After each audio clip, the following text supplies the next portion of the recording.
Mga bro, isipin ninyo ito, habang abala ang mundo sa sarili niyang gulo, may isang bansa na tahimik pero tuloy-tuloy na pinalalakas ang maritime security nito, at may isa namang superpower na patuloy na nagbibigay ng suporta.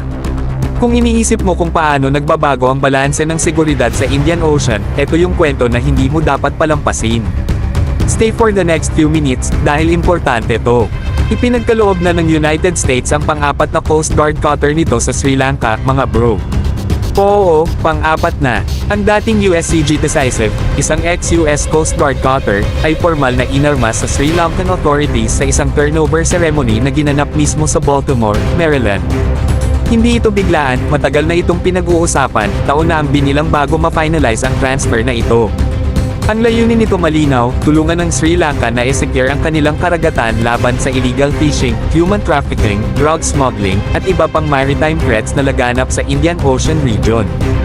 Sa dami ng strategic choke points sa area, understandable kung bakit determinado ang US na i-boost ang capabilities ng mga kaalyado at partner nations nila.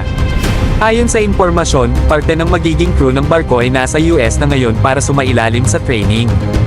Importante to para siguraduhin na pag-uwi ng barko, fully capable na silang mag-operate at mag-maintain nito.